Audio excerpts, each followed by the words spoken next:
The Tigers get the running game going and beat South Carolina 20-10. We're breaking it down on the Hannycast. The Hannycast, a weekly LSU football film study with Charles Hanagriff and former LSU tight end Richard Dickson. Now to break down the Tiger tape, here's Charles and Richard. And we welcome you into another edition of the Hannycast as LSU reaches the halfway point of the season with a 20-10 victory over South Carolina. I'm Charles Hanagriff, former Tiger Richard Dickson. Richard, we've been waiting to see the LSU run game get going. It got untracked in this game, and it went a long way towards why LSU was able to win. Yeah, I mean, you're going to see in some of the passing plays, we finally started seeing single high coverage, guys playing man up in the box. It opened up a lot of things, especially couple of our touchdowns are getting one-on-one coverages. But there's things we see good in here. We're getting close, but we're still just a few clicks away that, we're not all the way there yet. All right, some good stuff to get to. Let's get right to it. We're going to start with the defensive play, though, and the defense was outstanding in this game once again, allowing right at 12 points a game for the season. So that unit has done its job. This is a turnover that they caused. This is the first play from scrimmage for South Carolina, 1st and 10 from their own 17-yard line, and Lenore Sellers fumbled. Patrick Payton is in there on this one. And what we're seeing is what we're asking the offensive line. Watch how these defensive linemen, they blow off the ball. They're fast. They're explosive. The fumble's on Lenore Sellers here, but watch Guillory right here. This is easily picked up by Sellers. If he doesn't get the push on the guard, knocks him over, they can't get to the ball. But it's just what I like to see from this defensive line is they're all firing off. They're changing the line of scrimmage. I'm going to take a look at this again. Number 90, Jacobian Guillory. Wow. Dumps the offensive lineman right in the backfield. That's a play you see a lot of times, a fumble snap where the quarterback falls on it. And you're like, it's still a solid play. It's no gain. But because he fires off the ball, hits the guard, knocks him into the quarterback, it allows us to get the ball. Payton's recovery gave LSU great field position there after that fumble. Second play we're going to look at is a 1st and 10 immediately after that. And Jawan Johnson gets a 7-yard gain here, but once again, we almost right. We're close, man. What I like to see if you've been watching along and watching a lot of these films, where we've struggled a lot is our combination blocks, double teams, guys working together, and this is one where God dang, Eccles does a hell of a job. They throw the center, they throw the nose tackle, they allow a lane. What's 30's name? First time I feel like I've seen him back here, but he's close right now. This could have been a walk-in touchdown. They slam the guy over. Bad hat placement on 30, but it's still a 7-yard gain on first down. Go back to the tight view. I just want you to see, hit pause real quick. This is dominant right here. Look at Eccles and 61. That is how you get this. This is where I'm going to get frustrated. This is 3rd and short, 1st and short. That's what you're looking for up front. Now, I want 71 to just go hit somebody. I feel like he's still questioning on who he's got, who he's supposed to go. I think if he just plays a little looser, hit the guy in front of you, we might walk in for a touchdown right there. Both of them went right by If you watch his hat placement, this is something he's got to know. 30, this is inside run. Your head's never going to the outside. So when he does this block right here, if you watch his head, he leans outside, bad placement. You got to know where the ball's going and where to put your head. Here's a wide view. But let's just start with what the positive is. Yeah. The guard and center right here, him throwing him over, shoving it, that creates the lane. That gets you those 3rd and short yardage. So it does go down as a 7-yard gain to open up there on that drive. We're brought to you by Cina in Hammond, heart of downtown Hammond. Cina, an upscale Italian restaurant serving traditional dishes in contemporary fashion, inspired by the abundance of fresh local produce and the ways of old. Cina, creating a unique dining experience. Their goal is to use local ingredients and delicious recipes to create an exceptional dining experience, while also providing a fresh and inclusive atmosphere that can be enjoyed by everyone in the heart of downtown Hammond. Cina. All right, this next play we're going to look at is a 4-yard loss by Rashul Faison from South Carolina. This is a very well-timed blitz. Yeah, and for the most part, what you heard a lot last year when Blake Baker was putting this defense together is everybody's got to play their role, and this is what's big about this play. Payton sets the edge, allows it to not get outside. You got Weeks and Perkins on a blitz. Weeks fills in, takes a blocker, and Perkins does a great job ripping. There's your basic TFL for Perkins. Yeah, I mean, and it's set up by 6. I mean, if 6 gets selfish and he tries to chew inside and doesn't hold that edge right there, that play could bounce. But because he did his job, set the edge, allow the blitz to work. All right, before we go to this next play, I want to run a stat by you. LSU ran the ball, minus the kneel downs, 28 times in this game.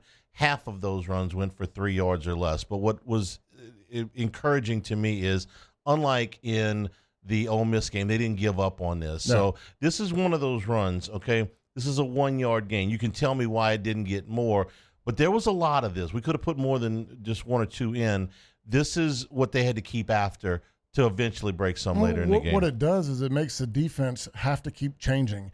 They're going to start to respect that, hey, they're going to run these. You start seeing single high for the first time, I felt like, in a while. We're getting some single high coverages. They understand that we're not backing away from the run, and it made the defense start, pushing back, which allowed us to run the ball on them and some big throws.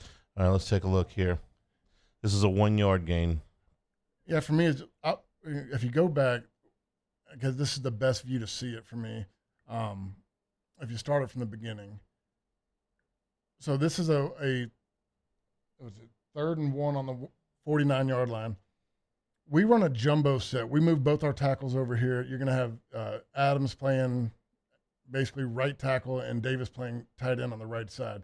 But if you look where they're at, they got to get pushed right here. I don't feel like they ever get a meaningful push. I think the left side of the line does a great job from the center over, but we really struggled on that right side to get the push.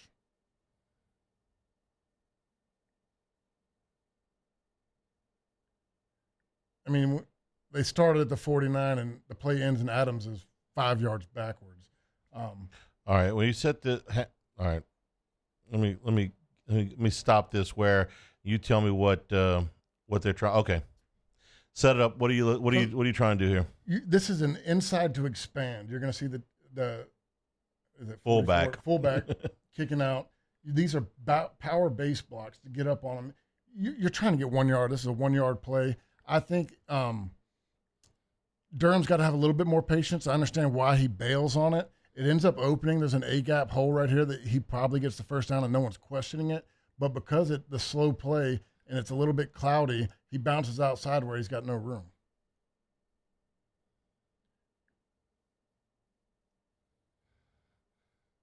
You can get a whole lot of. So I'm gonna tell you when to hit pause. Pause. This is where it's supposed to be hitting. I mean, you see the gap opening up, but because he gets kind of pushed to the outside, Davis is playing with his hat so high, there's no movement here. I feel like Bowers is a little bit nervous on where he's supposed to block, but this side did their job. You got backside cutoff, slam. The whole left side is blocked off. I think, if you're running back from the beginning, Durham kind of panics and gives up on it. And I see what he sees. He sees a linebacker right here free. And a lot of this is, I think, Thompson falls. He doesn't get up. But now I want Bowers to go. He's still tippy-toeing. He's slow playing it. If he goes right there where his eyes are, I mean, it's 3rd and 1. We're trying to get 1 yard. It's one-on-one with you in the back. Let's go. But right here, to me, is just not enough. If you look at both the defensive linemen, Davis is standing straight up. You can't do that.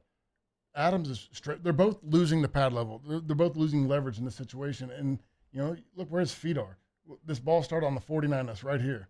The ball is snapped. We got no movement forward. We got no push. So he starts to panic when he sees this guy in the hole. They got nowhere to go. It looks like a dead play. That's something that you brought up on multiple films. Is the first step is often where the whole thing starts to break down. Yeah, I mean it's an early. It's just to me this is technique and pad level. They stack him up. Watch it again from the wide view. Okay, I'm watching this again. Durham does hesitate a little bit. It's almost like he glances inside and he sees that linebacker. Watch Thompson. Thompson falls. This is a double team to the middle linebacker. And he doesn't get there. So now Sharp's got to take him. That's probably not who Sharp was supposed to block. Yes. Thompson's supposed to get there. And so his eyes go from look where he's supposed to be running. He sees this guy sitting right there, so he bounces, and then you don't get any movement here. And I still get it starts with Thompson not getting up to the second level, but I still expect my two 5-star starting tackles to create a little bit of a push, and they get pushed backwards. Not the best one. All right. We're going to move forward. This is a much better play. This is a 3rd down and 8 to South Carolina 26-yard line late in the first quarter. Nussmeier's going to Trey'Dez Green here, who had the best game receiving-wise of his LSU career. He played lights out, and I kind of joke, but in a little bit of seriousness, when you watch this play develop, savvy veteran move to use the referee as a rub guy. He runs right off the referee's butt, knocks the guy off, and gets him some space. You never did that, did you? I looked for him every time. Any help you can get. Find the guy who's standing still. But, I mean, protection-wise, everything's good right here except for Davis. I mean, Davis has to understand where his help is. We got the chip to his side. He's got to get depth, trust his feet. But the biggest problem here is he shortens the edge. You're going to watch his feet, and you're going to see immediately when he turns his shoulder pads north and south. That's never good. I mean, he's got to, right here, keep getting depth. The running back's job is to knock him over, push him back in front of you. But when you turn your shoulder pads like that, you're just shortening the edge. Let's go back and watch the rub in the middle of the field.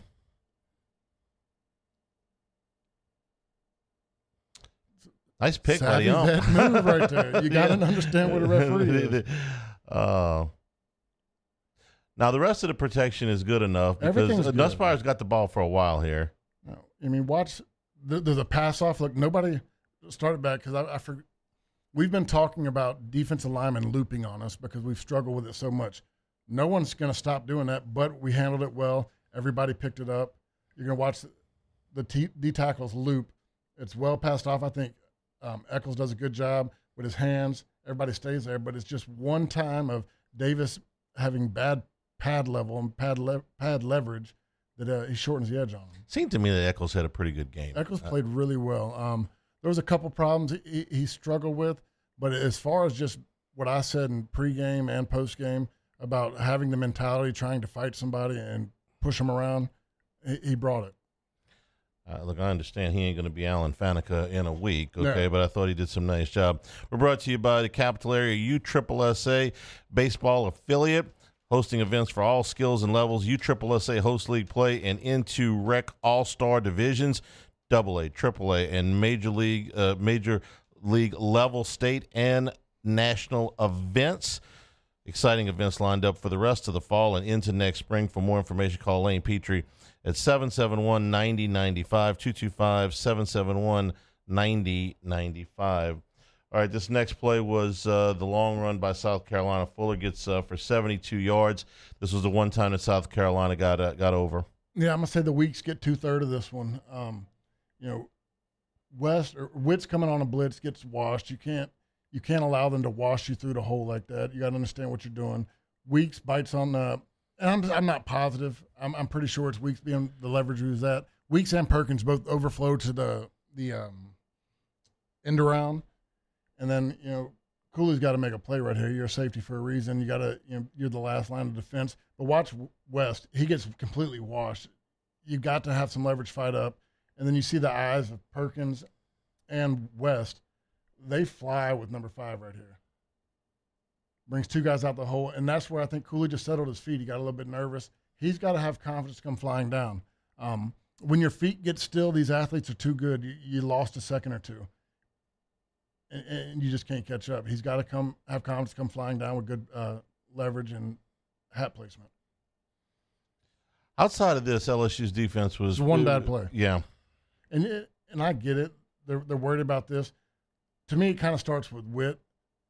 You can't give yourself up like that. I mean, I get you're trying to get there, but once you see the guy crashing, you got to fight back to keep that guy from expanding.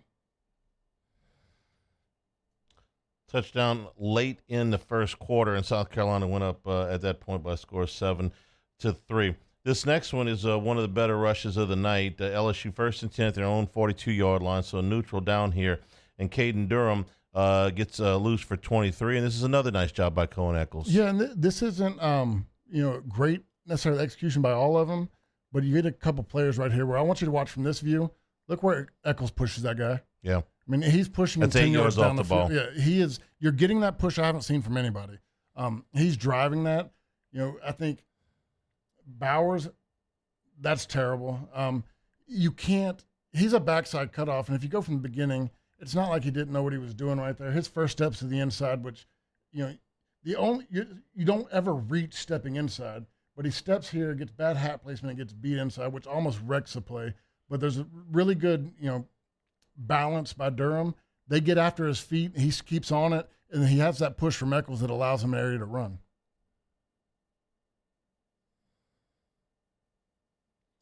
And so this is I did make a note on this one because I almost want to get mad at Thompson right here.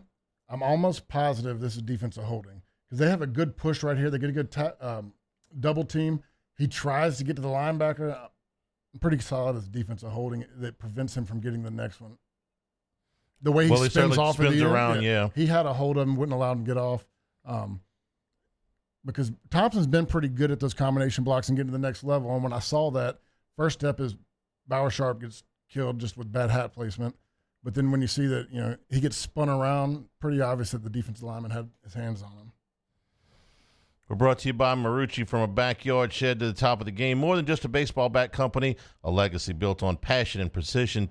2 decades of crafting the finest wood, metal, and leather in the sport. Here to help you run the game at MarucciSports.com. And don't forget the Hitter's House, 5801 Segan Lane and 1801 Airline Drive in Metairie.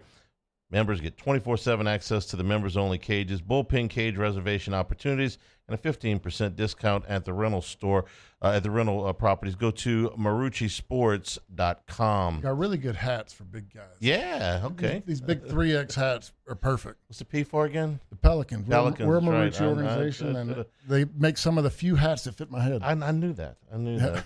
This next one is a touchdown pass from Garrett Nussmeier to Trey'Dez Green. You like the design here, and they're back in the. Well, they get eventually into the star, which has been a hit pause right here. All right. Do you see a receiver on the field other than Green / tight end? I think it's very savvy. I mean, this is a look you're not expecting anything other than a power run. You got 4 tight ends technically on the field right here. Nobody out wide. Tight bunch. And this is first and goal. This is first and goal. This is what we would call goal line package. But when you have a guy like Trey'Dez Green that you can pull out this goal line package, you're going to bring in an extra defensive lineman, probably a heavier linebacker, and then they explode the star and get everybody matched up one-on-one.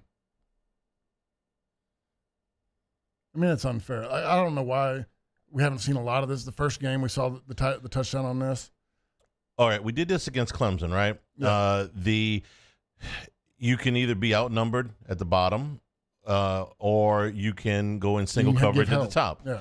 And that's what Clemson chose to do, and LSU scored a touchdown. That's what South Carolina chose to do, and LSU scored a touchdown. It's unfair at this point. Look at the corner, or I think he's a safety's leverage. You're taught right there to take away the slant, but when you got a guy that's 6'7", as long as there's a good throw, there's nothing they can do. LSU hasn't shifted into that formation before. They came right out. They did earlier, but not with the 4 tight ends. They did it with receivers. The last time I saw this, I want to believe that we had 2 tight ends in. Okay. But this was the first time we went from like a heavy goal line set and exploding into that formation. Okay. If you are South Carolina, what would you do with this safety in the middle of the field? That may be a linebacker, but this cat. This guy's got to be playing back to the middle. I'd put 17 over here to protect the slant, and I'd put the corner over the top. I would push everything back because you got numbers right here. You don't need anything. You got an extra hat. You got 1, 2, 3 for the blockers, 1 to fill for the run. I would push him back to the middle, slide 17 over to play. Because if you look at the corner, the way his leverage, he's taking away the slant. They don't want, what most are going to do. They don't. That's a big gap in the field right there. But I would slide 17 out to take away the slant, put the corner over the top, and try to force it to even be a better throw. Because if 17 is going to play there and he doesn't take away the slant, yeah. Green's got the option to go. Yeah. So at this point, you gave him the back corner of the end zone. It's a tougher throw, but Nussmeier makes it here. It's not as tough when he's 6'7". I mean, true story. You just throw that thing high. Trey'Dez with a big game. We're brought to you by Bayou Apparel. If you're looking for anything LSU, go to everythinglsu.com. Made by locals, shipping from Baton Rouge. It's one of the few local LSU official licensees. Bayou Apparel offers the highest quality products. They'll showcase your brand, whether it's established or new. Bayou Apparel design expert will help you create eye-catching designs that fit your company's message. They do logos, event T-shirts, and promotional items for your business. You can call 928-9090, or you can go to everythinglsu.com. Bayou Apparel. This next play is a nice play. LSU gets 9 yards on this. This is Caden Durham off the. I'm not sure if this is the right or left side. Oh, that's why it's not in my notes in the middle. Okay. This is another, run we're getting really close at. The center and guard play in this game, to me, was great. All right, set it up here, what they're trying to do. You're going to have a combination block up here. You're going to have down, pull around, and then the tight end's going to pull around. What I don't like about this play is 71 and 10, I'm not sure who they're supposed to block. I mean, they both get on somebody eventually, but if I'm the tackle, I'm taking immediate threat because you're right there close. And then 10 gets in there, doesn't get great pad level, and doesn't get much of a kick out. He just gets a stalemate, which makes it a little bit more cloudy. They get some hands on the feet of Durham, but I think Durham really played great with the great balance in this game. Let's watch it here.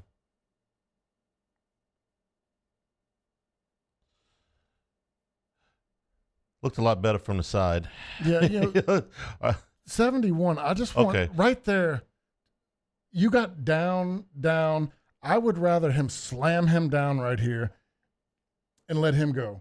But they play so timid, they're not. Yeah, they're not very sure if I don't know. I got that right, huh? Yeah, you're right. Okay. I just the timidness to me is what muddies the whole, because the guard, look, he's going to kick out the end. What 71 ends up doing, he sets him up, then blocks here.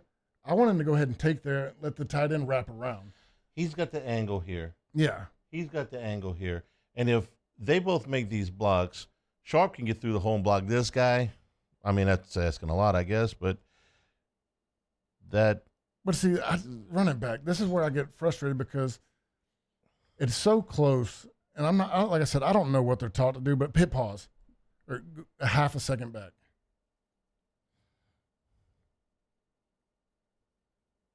Now, right there, where's Adams' eyes? I think it's on this guy. And to me, that makes the most sense. He's the immediate threat. Let this clear out. Sharp's coming around. He can be cleanup, spill up, whatever comes around. But what he does is he settles his feet right there in the hole, and then he comes back to block the backside linebacker. It just what he's doing, it muddies the hole for me. Now, this is a very nice jump cut by Durham. It is still a very 9 yards. I'm not going to. Believe me, the way the run game's been going, I'm not going to turn my nose up at 9 yards. I just got questions on how it's truly designed. I mean, it doesn't put Bauer in a good spot at that point. I would rather he's right there. Take that guy, let Bowers clean up when he wraps around.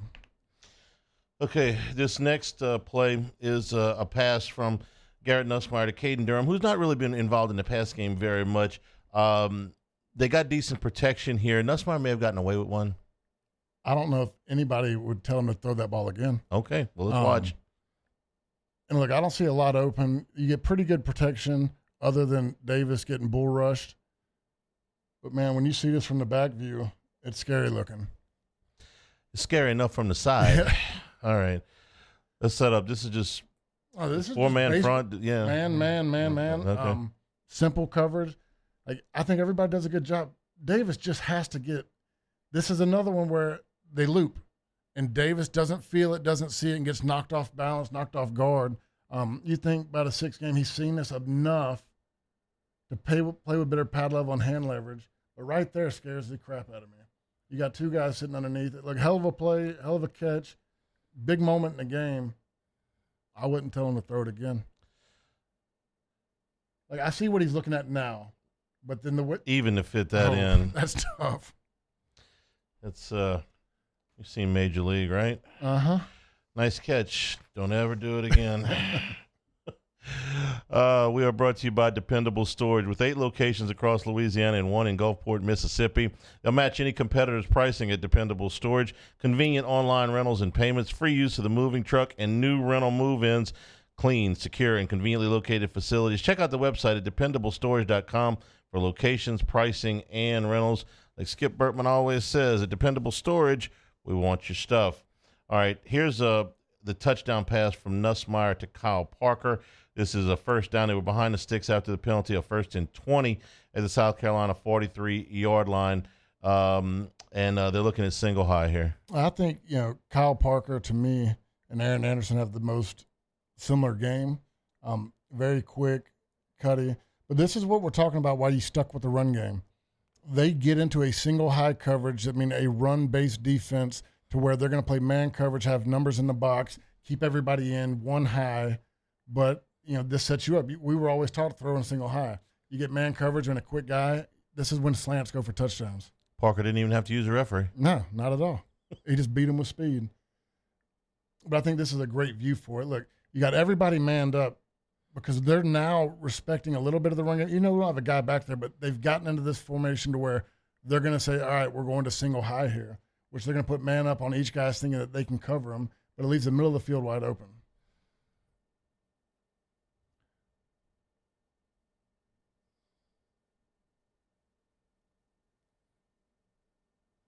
To the end zone or the touchdown. And now we're going to go to a play here where, all right, so the last time you said they're respecting the run, even though there's no back there, because Nussmeier could theoretically take off, which he usually doesn't do, except here he does. Yeah, and this one I almost feel like he's a little bit forced to. He gets a little bit of pressure, but there's times in the past where he backs up and he tries to keep backing up, moving around. But this is one of those times the bay door is open and he takes off in it. That's a big run on this point. What was it? It was third down and 6 from their own 12-yard line. There's a lot of times where we're punting in this situation because he's continuing to look for somebody to throw. Hal, open the bay doors. All right, what are we seeing here? So let it roll, and then I can probably explain a little bit more. Everybody bases up. They run the loopers again, and that last minute, Braylon Moore getting back and pushing him opens that gap. And it's the first time I've seen the gap open and Nussmeier takes it. All right, here's the view I wanted to see. Yeah, so a lot of the times when you're going to see you're running two loops here again? You're going to get a looper right here. Okay. And this is a blitz coming in, nose tackle slanting. But there's so many times this happens where Nuss's biggest thing is he retreats. And I think that probably where he couldn't retreat is Davis gets beat really bad on this way that forces him to step up. And then when he's forced to step up, he's like, I don't need 6 yards, take off. End up with a lot of room here. All right, let's watch the pressure off the right side, though. Yeah, this is what scares me because I don't know in this situation if Davis gets a good block, Nussmeier probably continues to look. But in some of these situations when it's a 3rd and 6 and they're going to run man coverage like that, you just got to take it and get what you can get. Not to single him out, okay? He's a freshman. It's his start 5, I believe, for Weston Davis. But Kelly was asked about it, and he acknowledged, okay, the young man's got a lot of talent. There are some things that he's struggling with right now. Are you going to make any kind of change up front? We've talked about this on the Daily Show. They have said, no, this is our guy. So now this is about teaching him these techniques and him refining these techniques, and you'd hoped he would be a little bit further along, but they have been patient. It's not like he didn't make any good plays in the game, but there's some stuff that he's got to work on. When you look at Weston Davis, he looks like a prototypical first-round tackle. He's tall, he's athletic, thin, moves pretty well. But to this point, it's just he hasn't refined the technicalities of the game of playing with a lower hat, using his hands, understanding, when a guy leaves, somebody's replacing. And that's the biggest thing that, try to teach young kids is nobody runs away from you to make your job easier. They run away from you to get your eyes somewhere else because somebody else is coming. And that's just some of the things that he's got to pick up on. All right, let's take a look at this play. This is the longest gain of the night for LSU. Late in the third quarter, first down from their own 33-yard line, and Juwan Johnson gets loose for 56. Best play of the season for me. It's the first time I've seen all 5 guys get their blocks. First time it's well executed. We're not talking about everybody did it except for this guy or could have been better. No, this was blocked perfectly. Everybody got their job done. I give everybody an A grade on the blocks. The biggest thing, you'll see it a lot better from the backside. I think the combination of Moore and Eccles is freaking awesome. Like they're combo blocking really well together. Okay, let's take a look here. So they're going to combo up, and what you see, they're going to get a big push right here. You're going to get a backside cutoff. It's okay, but he handles his job. Job's complete. Everybody gets a hat on a guy. No one has bad footwork. No one loses their block or takes a bad step. This is how the run game's supposed to be played. I like Eccles back in camp. I like him more. I think he's got a real bright future. Everybody liked him. He reminds me so much of Trey Turner. All right, I'm going to tell you to hit pause now. That's a pretty big old hole. Hat on a hat, hat on a hat, hat on a hat. Both guys. Like this is the best run play all year.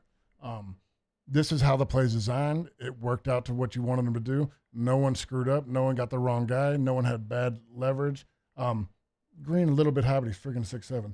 But he comes in here. If you replay it, this is what I love about Green. He doesn't always have the best technique, but he puts his body on the line. I think he comes across and takes that hit. That's a hit.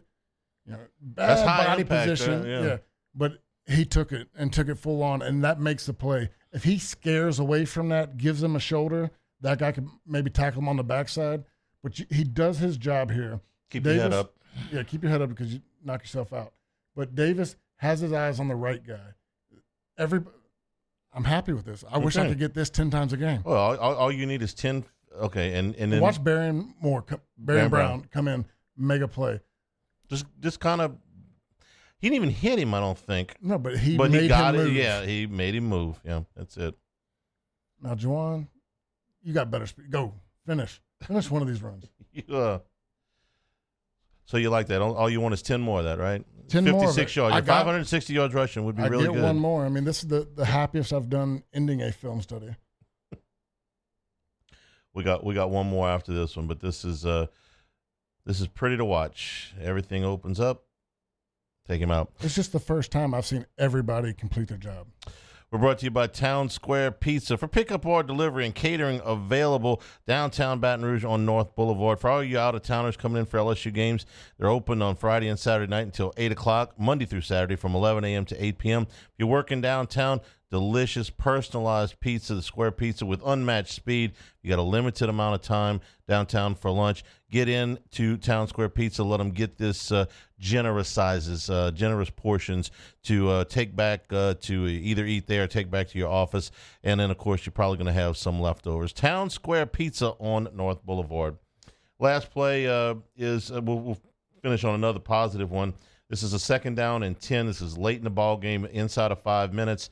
And Caden Durham gets loose for 15. Like this is a run heavy episode, but that's been our biggest questions. It's been my biggest concerns, and I wanted to go back and look at what they did successfully.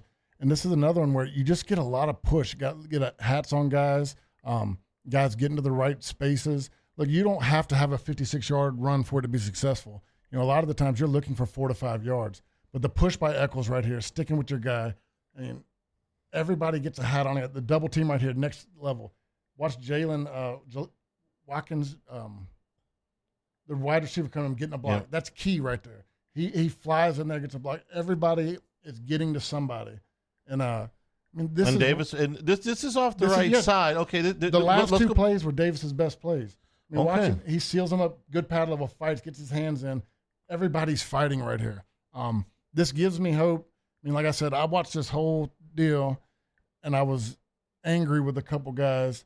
And I get to the end, I'm like, well, look, do that every time. Like, get that fire and you fight off. I mean, that dude is a freaking, from what I'm hearing, 1st, 2nd round pick, DN. Yes, you can do it 1 or 2 times. You can do it most of the game. There's always a possibility people will improve. Yeah. That's why the questions it's not that I hate them. It's just that they're so difficult to answer and say, well, if they did this in this game, well, then it means they can't win this game and they're going to win this game. And you try to map out the rest of the season. Well, if they did this in this game, well, then this is what's going to happen. No, we should know better by now. So, some guys get better. Some guys don't, but some guys get better. We want this team to be better in November than they were in September. You get better, and this is where I agree with you what my frustration is you get better on understanding what the players are doing, what defenses are called, where they're going, how they're trying to attack you, and where your eyes should be.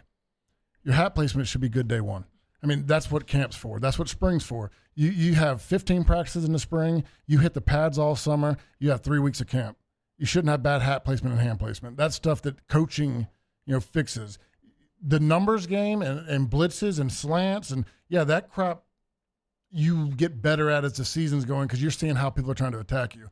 When you're you're playing high, your hands aren't getting where they're supposed to be, that's stuff that you do on dummies. And that's where I get frustrated. In those last 2 plays, they did really well. But it took a long time to get to where, okay, now we're going to start playing with proper technique. No. You got a tall task this week because Vanderbilt is very good. No. This is not a one-man operation. This is not just Diego Pavia. You know LSU history better than anybody that I know. When was the last time Vanderbilt was a favorite against LSU? Never. Oh, the 40s. But in the modern day, never. In fact, you got to go back over 50 games where they were favored against anybody in the Southeastern Conference. And even further than that, there's a dispute about whether they were favored over a ranked team in the 70s or not. I'm not making this up. But this is unprecedented. No. And, the stats I looked at today, we understand what Diego Pavia has brought to that program, a little bit of a swagger, and, a rising tide lifts all ships. It's helped everywhere. But this is a very good line of scrimmage team. They have when I look at stats, it's rush defense and rush offense. Okay, that's line of scrimmage stuff. They're better in the rush offense and better in the rush defense than both Alabama and Georgia. These are the two teams that are widely considered as the most physical and the most dominant at the line of scrimmage. That's why over the last 15 years they've been the two best programs, is because up front they've been better. Well, Vanderbilt's numbers through 6 games are better than either one of them. So that ought to tell you it's not just a quarterback. It's going to be a big task for LSU. You can't let the early start get to you. This is going to be a tough game. Yeah, when you say it's not just the quarterback, I agree with you. But the quarterback is giving these guys belief, giving these guys energy, giving these guys a level of confidence they're not used to playing with. Vanderbilt. He's leading that team. Yeah. All right. Thank you for checking us out this week. We'll be back next week with another version of the Hannycast.